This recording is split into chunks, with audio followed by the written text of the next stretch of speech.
What is going on, my old pickles? FMU here. Welcome back to another episode of Grassroots to Greatness. So, today we're going to have a little bit of a catch-up, and we've got an FA Cup 4th round qualifier against Macclesfield to get our teeth into. Should be a pretty awesome game. We've been on a pretty good run. Still managed to remain unbeaten, and just put together a little bit of a catch-up package for you to take a little look at right now. We'll be right back in a moment.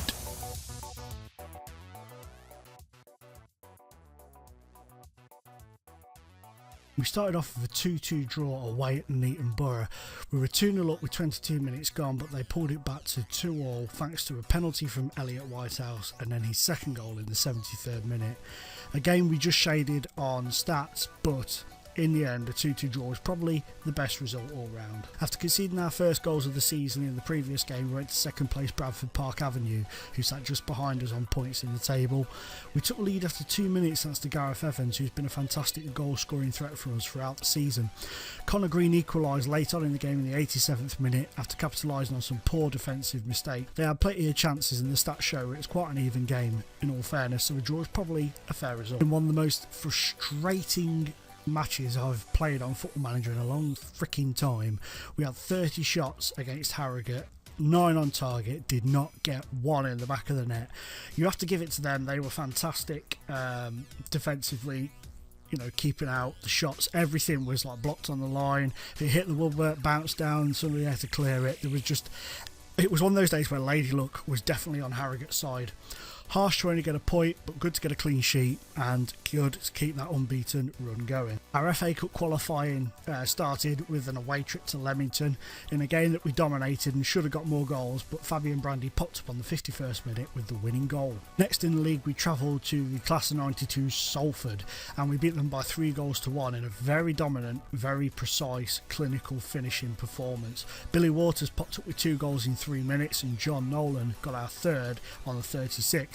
They did get a late consolation through Ross Wilson on 77 minutes, but all in all, 3 points, 3 goals was definitely a fair result and a fair indication of how the game was played out. We then came up against Guiseley at home, and Andre Brown scored his first goal since joining on loan from Crewe.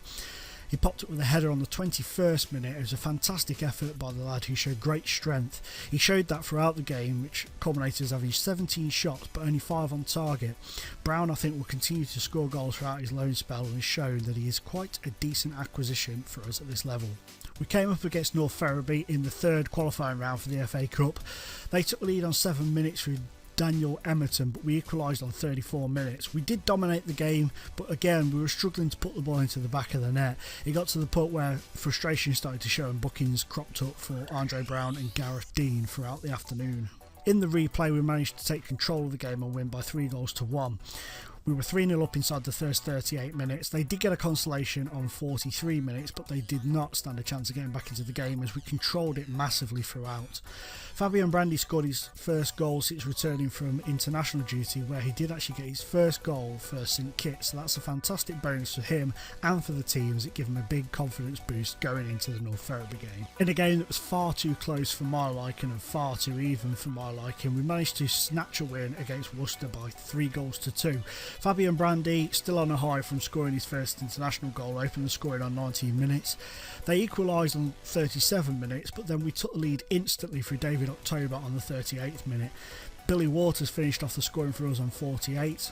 They did actually get one more back on 79 minutes, and they had a goal disallowed in the 89th minute of the game, which would have drew it back to 3 apiece.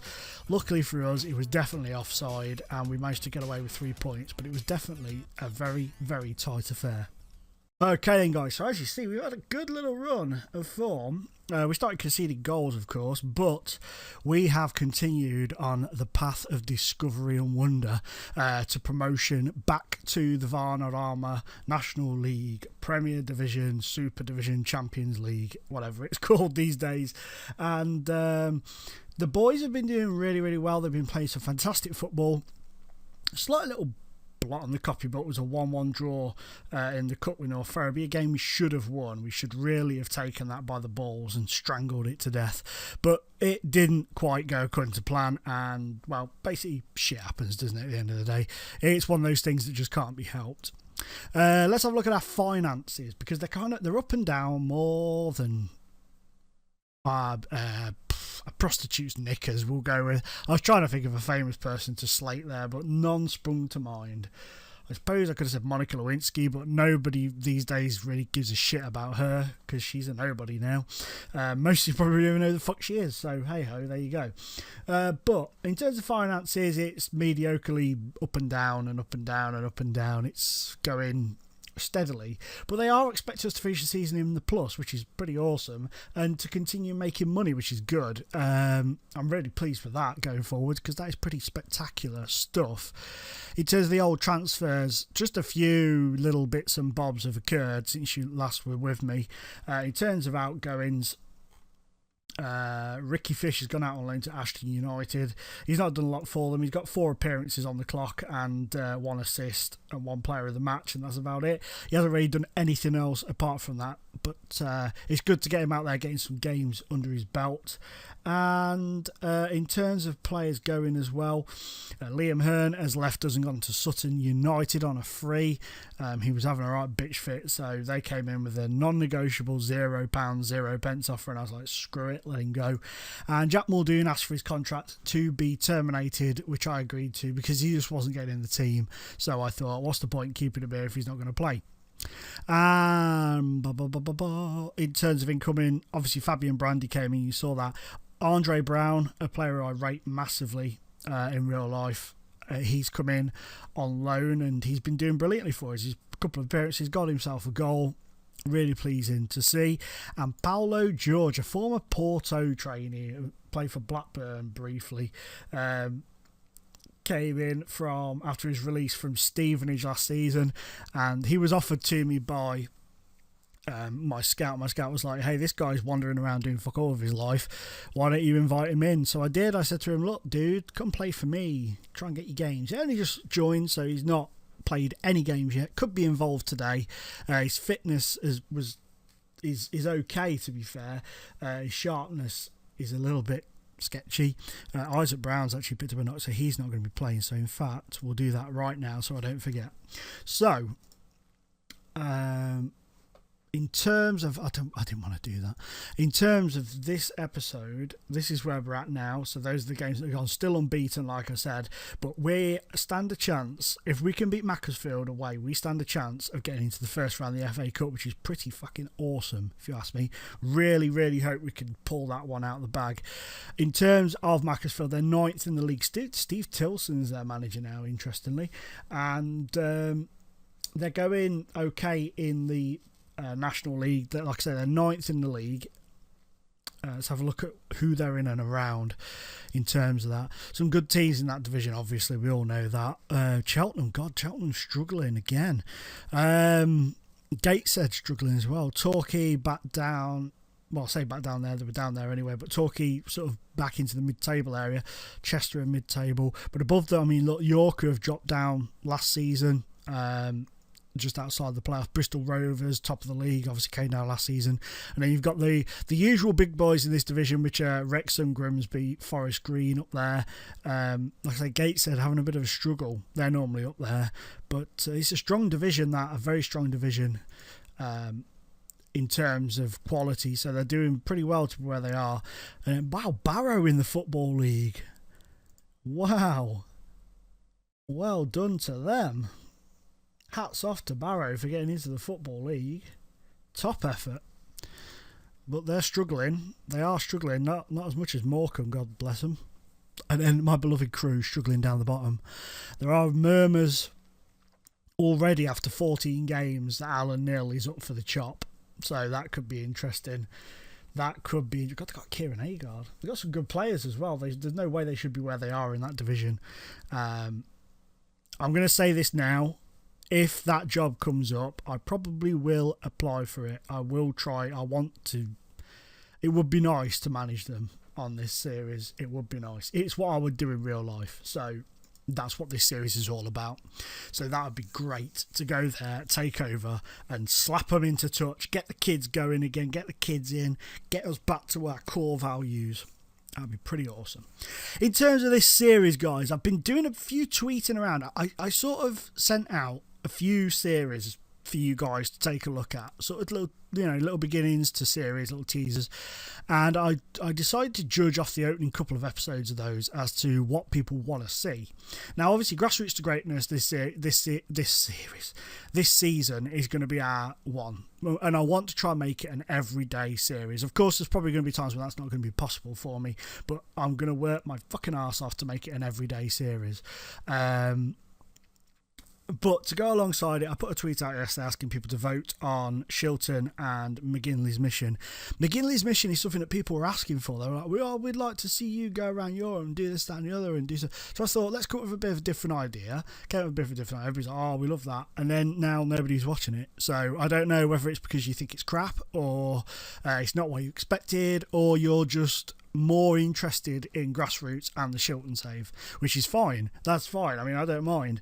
But guys, when it comes to YouTube, if I could, I would continue all of them and I would do a different series. I'd have a series that could be uploaded every day if I could, because I enjoy this shit, but it's not possible. So it's vote with views, really. It is vote with views. And if a series is starting to struggle with views, which McGinley's Mission really sadly already is, because I was really into that. I could have sat the other night and played that until about 4 o'clock 3 days later. You know, it was one of those, but people just don't seem to be interested in it at the moment. So that may either go hiatus or just completely disappear. Cox is cream of the crop. This guy, I don't know if some of you follow me on Twitter will have seen the the picture. What a name.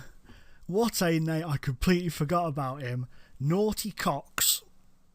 16-year-old Naughty Cox at Coventry. And the Cox are cream of the crop. God, try saying that when you're sober, let alone drunk. Cox are cream of the crop for Coventry.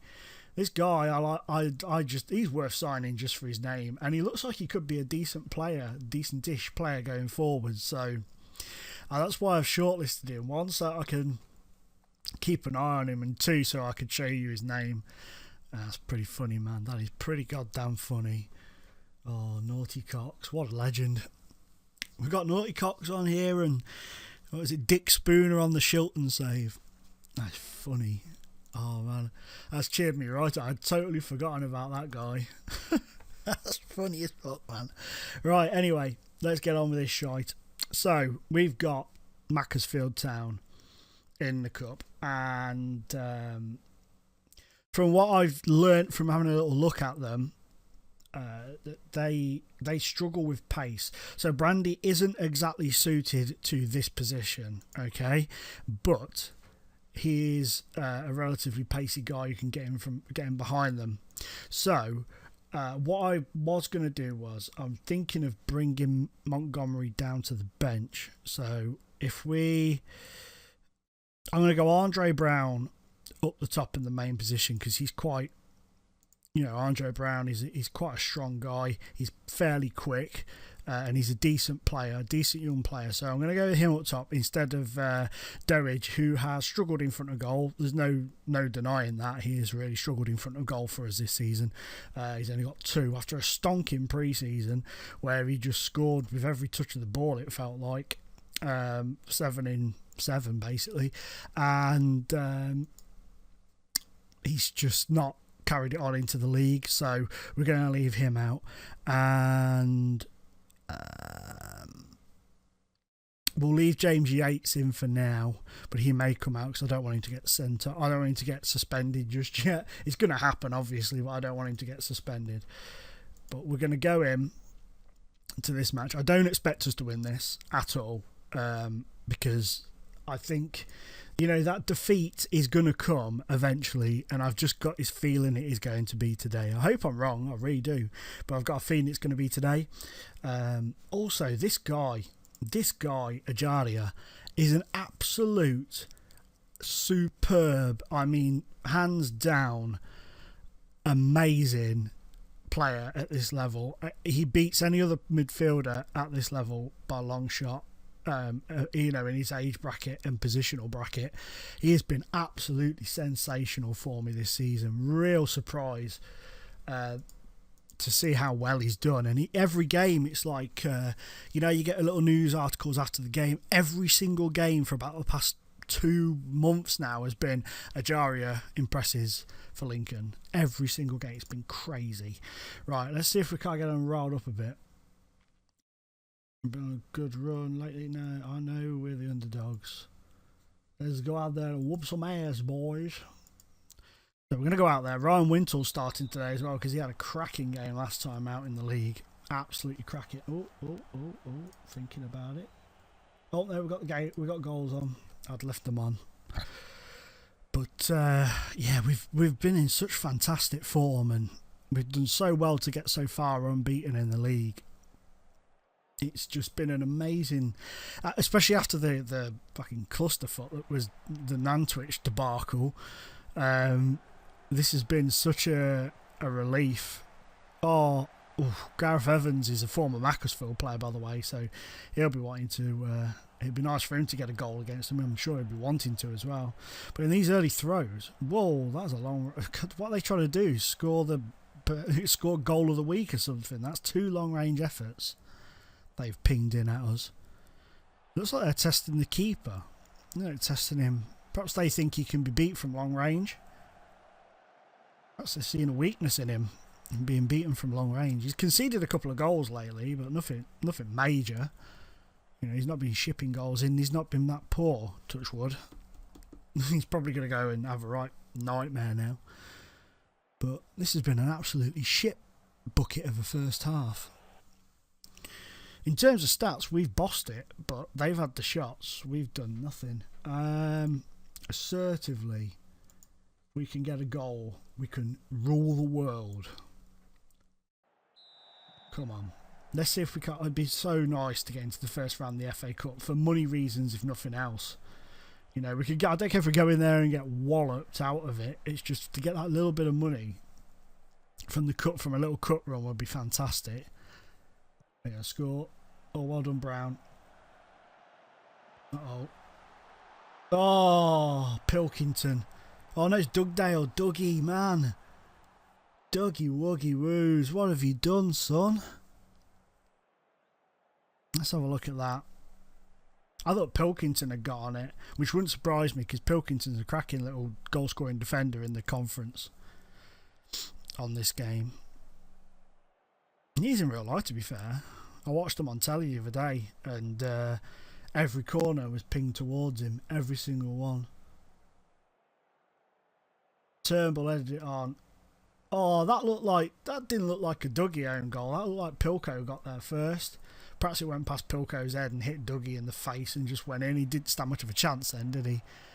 Right, let's get a swap around. You're looking nervous, so you can come out and we'll send on Billy Waters. And in terms of central midfield, we'll send on you for Wintle. Wintle's been a great player this season, don't get me wrong, but sometimes the player just isn't the right fit for the situation, which is basically what I feel at the moment. Right, go attacking. Okay. And we'll switch off retain possession, so they go slightly more direct with it. See if that makes much of a difference. Doesn't look like it is, does it? Let's just drop the whole pause on a second so I can get this going. Right. Tempo higher. Pump the ball into the box. Shoot on sight. Run at defence. Be more expressive. We're just going to go crazy. We're just going to go absolutely crazy on them. And we're going to go overload. I think our first defeat of the season is coming, guys. I think that's there for us all to see. Oh, shit, the bed. I thought Brandy had nicked the equaliser at the end. Oh, but banging. Oh, well, never mind. We gave it our best shot. They did play well. Calmly, you were unlucky today. Just that little bit of quality lacking. But again, look, Ovi Ajaria, man of the match. 5 tackles, 1. 3 interceptions. 1 header, 1, and an average rating of 7.6. The guy's been fantastic this season. Absolutely superb. second to none. In fact, I would. Right. That's absolutely. I'm gutted. I am absolutely gutted we haven't made the first round of the FA Cup. But, you know, these things happen. These things happen. Let's just have a quick flick down. Oh, Dougie. Poor old Dougie. Never mind. Never mind. I still need to download the trophies pack. I keep forgetting. But, guys, that's a bit of a disappointing. A bit of a disappointment. Yeah, we are disappointed, but that's life, guys. I guess we do have the FA Trophy to shake a stick at, so we can give that a good poke in and see how we do with that. But for now, guys, I'm going to leave it there. I'm going to call it an episode there. Thank you so much for watching. Thank you for all the support that you guys give me. I really do appreciate it. If you've enjoyed the video, please remember to drop a like. It does help me out massively. And if you really enjoyed it, why don't you hit the sub button and check out some of the other series. Maybe go back and watch some FM15 stuff. It's still very much excitable in terms of going back and watching that. If you want something to watch in the background, it's it's a very beautiful thing. But guys, it's been a pleasure being in your face. Bye-bye.